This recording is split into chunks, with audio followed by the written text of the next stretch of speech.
Hey guys, once again welcome back to my channel AP education hub. और आज के इस वीडियो में हम करेंगे क्लास 12 पॉलिटिकल साइंस का चैप्टर 1 शीत युद्ध का दौर। ये वीडियो शीत युद्ध के दौर का पार्ट 3 है। पार्ट 1 और पार्ट 2 मैं ऑलरेडी अपलोड कर चुकी हूँ। उनके लिंक मैं आप लोगों को डिस्क्रिप्शन बॉक्स में दे दूँगी। साथ ही साथ आप लोग मेरे चैनल पर जाकर class 12 political science H Hindi की प्लेलिस्ट में जाकर चेक कर सकते हैं। वहाँ पर भी आप लोगों को इसके लिंक मिल जाएंगे, पूरी वीडियोस मिल जाएंगी। तो बिना किसी देर के पार्ट 3 को स्टार्ट करते हैं। तो जैसा कि आप लोगों को पता है, पिछले पार्ट में हमने डिस्कस किया था गुट निरपेक्षता के बारे में और साथ ही साथ शीत युद्ध के दायरे के बारे में। और इस वीडियो में हमें डिस्कस करना है किसके बारे में, NIEO। ये काफ़ी इम्पॉर्टेंट टॉपिक है, काफ़ी महत्वपूर्ण टॉपिक है आप लोगों की बुक का। नव अंतर्राष्ट्रीय आर्थिक व्यवस्था। तो देखो, आज हम इसको डिस्कस करेंगे, नव अंतर्राष्ट्रीय आर्थिक व्यवस्था को। आप लोगों को पता होगा, जब शीत युद्ध शुरू हुआ था उस टाइम पर बहुत सारे जो देश थे वो अभी अभी आज़ाद होकर ही सामने आए थे। मतलब वो क्या थे, अल्प विकसित देश थे। अल्प विकसित देश वो क्यों थे, ये मैंने आप लोगों को पिछले पार्ट में भी बताया था, LDC के बारे में। LDC मतलब लीस्ट डेवलप्ड कंट्रीज। अल्प विकसित देश का मतलब ये होता है वो देश जिनकी आर्थिक स्थिति जो है वो बहुत खराब है, वो आर्थिक रूप से कमज़ोर हैं, वो होते हैं अल्प विकसित देश। अब आप लोगों को किसी ने औपनिवेशिक बना रखा है, आपके संसाधनों पर, आपकी हर चीज़ पर उन्होंने कब्जा कर रखा है, तो आप अपने देश की आर्थिक स्थिति को कायम कैसे कर पाओगे, अच्छे से कैसे चला पाओगे। इसी कारण जो ये अल्प विकसित देश थे वो देश थे जो अभी औपनिवेशिकता से बाहर आए थे, अभी अभी आज़ाद हुए थे। तो उसी के लिए नव अंतर्राष्ट्रीय आर्थिक व्यवस्था बनाई गई। उसी के लिए किस तरीके से बनाई गई, देखो, जब 1972 में अंकटाड की फुल फॉर्म है United nation conference on trade and development, ये आप लोगों की बुक में दे रखी है। तो अंकटाड ने 1972 में एक रिपोर्ट लिखी। क्या रिपोर्ट लिखी, इंग्लिश में मैं यहाँ लिख रही हूँ, towards a new trade policy of development. 1972 में अंकटाड ने एक रिपोर्ट लिखी। क्या रिपोर्ट लिखी, towards a new trade policy of development. इस रिपोर्ट में ये कहा गया कि हमें डेवलपमेंट की तरफ एक कदम उठाना चाहिए, towards a new trade policy. Trade का मतलब क्या होता है, व्यापार। कि जो देखो, कोई भी देश है ना, उसकी जो आर्थिक स्थिति निर्भर करती है वो उसके देश के व्यापार पर निर्भर करती है कि आप कितना निर्यात करते हो, कितना आयात करते हो। उस तरीके से आपकी आर्थिक स्थिति मजबूत और कमज़ोर होती है। तो जो आप लोगों के व्यापारिक पॉलिसीज़ है ना, व्यापार के जो नियम है, अंतर्राष्ट्रीय नियम, उसमें कुछ बदलाव किए गए। किन के लिए, अल्प विकसित देशों के लिए, ताकि जो ये अल्प विकसित देश हैं ये अल्प विकसित ना रहकर विकसित देशों की श्रेणी में आ सके, या फिर विकासशील देशों की श्रेणी में आ सके। विकासशील वो होते हैं जो अभी तरक्की कर रहे हैं, विकसित वो होते हैं जो तरक्की कर चुके हैं। भारत विकासशील देश है और विकसित देश आप लोग अमेरिका को कह सकते हैं। अल्प विकसित देश जो अभी विकास के प्रोसेस से गुजर रहा है। तो ये किसके लिए बनाई गई, अल्प विकसित देशों के लिए एक रिपोर्ट बनाई गई। और इस रिपोर्ट में 4 उद्देश्यों को अंकटाड द्वारा रखा गया। अंकटाड ने इस रिपोर्ट में 4 उद्देश्य को रखे, जो इन्होंने रिपोर्ट लिखी थी ना, towards a new trade policy on development. इसमें इन्होंने 4 मुद्दे दिए। पहला मुद्दा तो ये था, जो इनके प्राकृतिक संसाधन होते हैं ना, इनके प्राकृतिक संसाधन मतलब जो ये अल्प विकसित देश है, इनके प्राकृतिक संसाधनों पर इन देशों को अधिकार होना चाहिए, ना कि किसी और देश को। अब तक क्या हो रहा था, जिन देशों ने इन्हें औपनिवेशिक बना रखा था, या तो वो इसका इस्तेमाल करते थे, या फिर जो इनके दोनों महाशक्तियों में के गुटों में शामिल थे, वो महाशक्तियाँ इनके संसाधनों का यूज़ करती थी। नहीं, इस रिपोर्ट में ये कहा गया कि जो अल्प विकसित देश हैं उन्हें अपने महत्वपूर्ण संसाधनों पर, प्राकृतिक संसाधनों पर पूरा अधिकार प्राप्त हो और उसका दोहन सिर्फ वही देश कर सके। दूसरा था पश्चिमी बाजारों की उपलब्धता।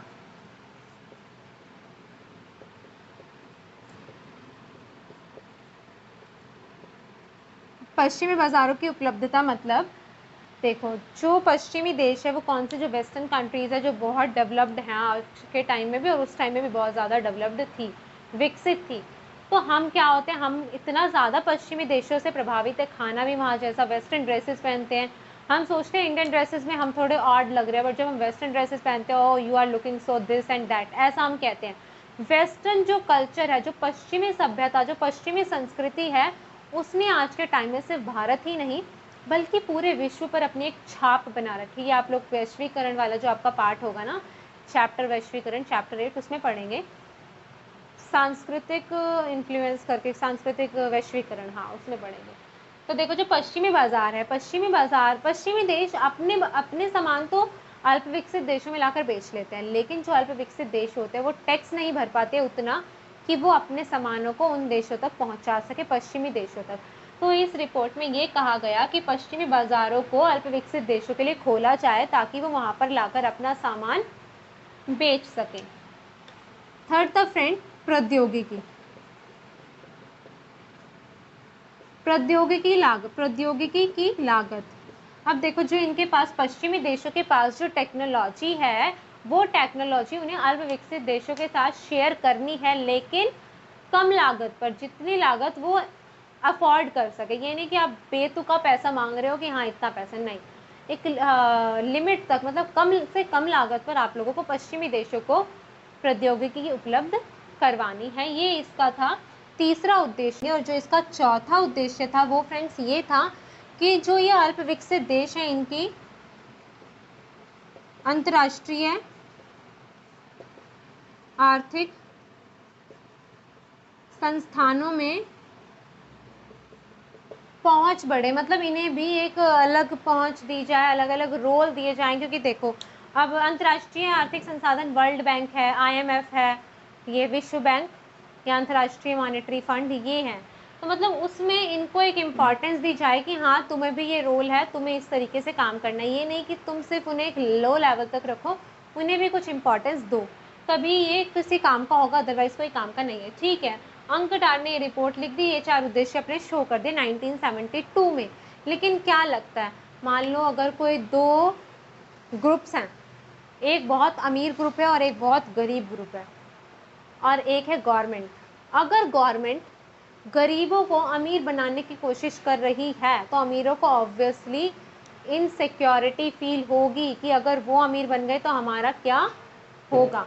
तो यही हुआ पश्चिमी देशों के साथ भी। जो विकसित देश थे ना, उन्होंने क्या किया, आवाज उठानी शुरू कर दी। विकसित देशों ने NIEO के अगेंस्ट में, नव अंतर्राष्ट्रीय आर्थिक व्यवस्था के अगेंस्ट में, उसके विरोध में आवाज उठानी शुरू कर दी कि जो ये व्यवस्था लाई गई है अंकटाड के थ्रू, ये बेतुकी है, ये बिल्कुल बेकार है, इसका कोई मायने नहीं है, इस व्यवस्था को वापस ले लेना चाहिए, ये बहुत मतलब यूजलेस है। ये जो विकसित देश थे, ये सारे विकसित देश हो गए एक। अब अगर सारे विकसित देश एक हो गए हैं और जो ये अल्प विकसित देश थे वो तो अभी अभी उभरे हैं, इनके पास तो सब कुछ है, उनके लिए भी सबसे ज़्यादा इम्पॉर्टेंट चीज़ यही है कि वो अपनी एकजुटता को बना के रखें। बिकॉज अगर उनकी एकजुटता टूट गई तो वो पूरे तरीके से टूट जाएंगे। तो उन्होंने इस चीज़ पर ध्यान ना देकर अपनी एकता पर, यूनिटी पर ज़्यादा ध्यान दिया, और उसी चीज़ का विकसित देशों ने फ़ायदा उठाया। और जो ये NIEO है, ये 1980s का जो दशक था, 1980 के दशक में ख़त्म होती चली गई। चलो ठीक है, NIEO हमारा हो गया खत्म। अब आप लोगों का आता है भारत और शीत युद्ध।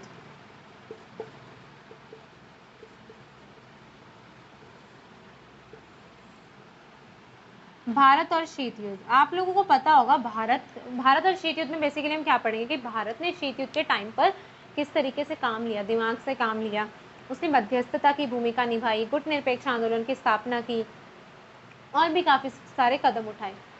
तो जो शीत युद्ध की शुरुआत हुई थी उसके 2 साल बाद भारत आज़ाद हुआ, ये हम लोगों को पता चल चुका है। अब शीत युद्ध से भारत, देखो भारत किसी भी गुट में शामिल ना हुआ, इसका भारत को बहुत फायदा हुआ। अगर वो किसी एक गुट में शामिल हो जाता, अगर वो महाशक्ति गलत भी होती ना, तब भी भारत को उस महाशक्ति को सही बोलना पड़ता। क्यों? क्योंकि वो उसके गुट में शामिल है। लेकिन भारत ने किस तरीके से शीत युद्ध की तरफ रिस्पॉन्ड किया, किस भारत की प्रक्रिया क्या रही थी? तो भारत की प्रक्रिया ये रही कि वो अलग रहा, मतलब किसी भी महाशक्ति में शामिल नहीं हुआ,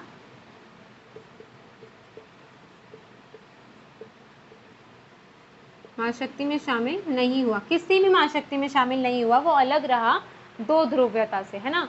दो ध्रुव मतलब अमेरिका और सोवियत संघ से अलग रहा, वो किसी भी महाशक्ति में शामिल नहीं हुआ। पहली प्रक्रिया तो भारत की ये रही, चलो उसने अपने लिए तो ले लिया स्टैंड। साथ ही साथ भारत ने एक और प्रक्रिया दी, क्या, जो नए देश उभर कर आ रहे थे, नए देश कौन से, जो पहले औपनिवेशिक थे,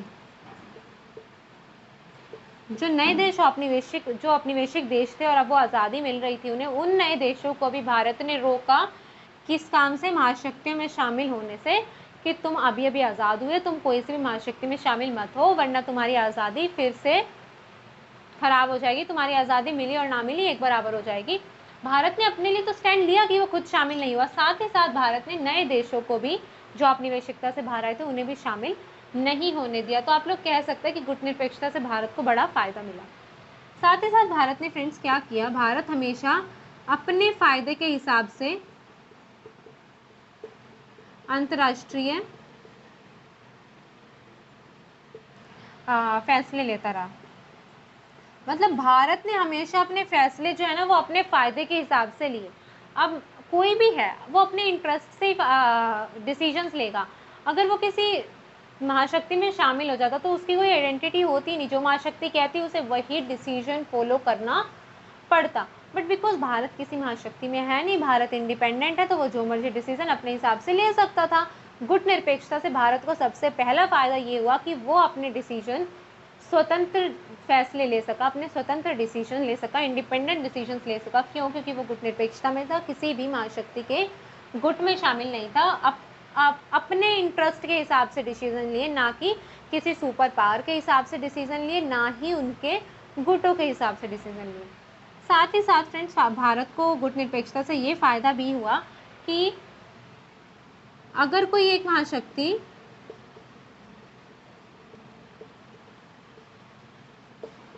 भारत के अगेंस्ट में जाती,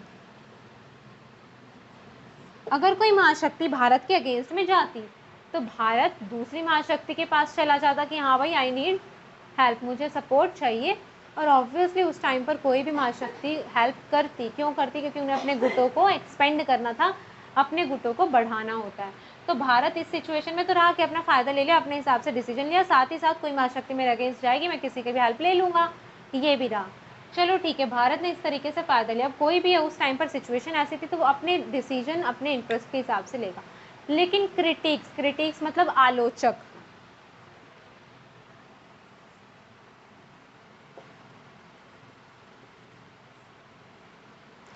कुछ आलोचक हैं जो कि भारत के डिसीजंस को गलत बताते हैं, भारत के डिसीजंस की आलोचना करते हैं।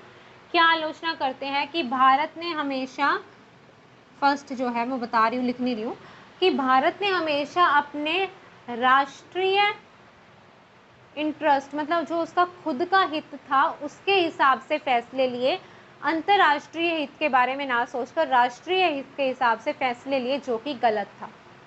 गलत क्या था भाई? उस टाइम पर सिचुएशन इतनी ख़राब थी, कोई भी है अपने बारे में पहले सोचेगा। अगर वो अपने बारे में ना सोचता तो शायद आज हम भी किसी अलाय ग्रुप में होते और हम भी यही पढ़ रहे होते, राइट।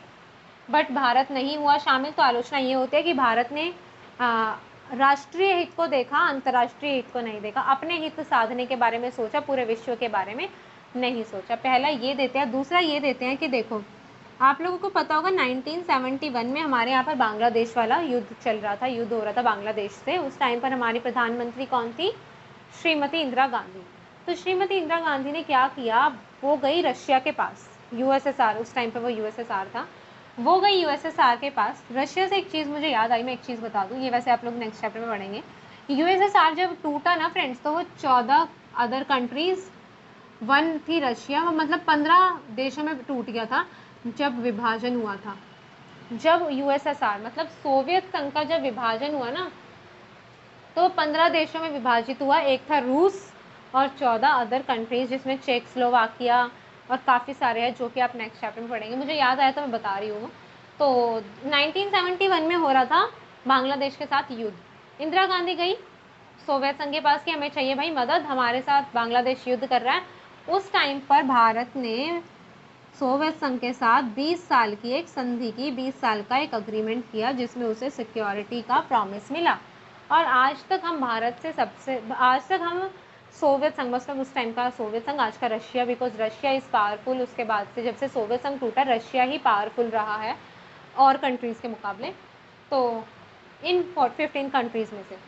तो हमने संधि की, आज तक भारत ही जो रशिया का सबसे बड़ा, रूस का मतलब जो सबसे बड़ा हथियारों में हम खरीदने वाला देश है ना, रूस से जो आज तक सबसे ज़्यादा हथियार खरीदता है, उसमें अब भी भारत नंबर 1 पर है। मतलब हमारे यहाँ पर सबसे ज़्यादा हथियार आते हैं रूस से। रूस आप लोगों की बुक में पॉइंट दे भी रखा है। तो ये संधि चलो भारत ने कर ली। ये 2 पॉइंट्स देते हैं आलोचक के अपने हिसाब से डिसीजंस लिए, साथ ही साथ इंटरनेशनली नहीं, अंतर्राष्ट्रीय फलक पर ना सोचकर राष्ट्रीय हित के बारे में सोचा। और एक इसका लास्ट टॉपिक जो आता है वो आता है आप लोगों का गुटनिरपेक्षता की प्रासंगिकता।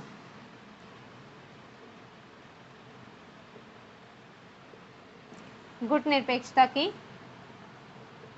प्रासंगिकता। गुटनिरपेक्षता की प्रासंगिकता, देखो आप लोग ये चीज़ कह सकते हो कि गुटनिरपेक्षता का जो प्रभाव है ना वो कम हुआ है, पहले के मुकाबले गुटनिरपेक्षता का प्रभाव कम हुआ है, लेकिन उसकी प्रासंगिकता खत्म नहीं हुई, वो आज भी प्रासंगिक है।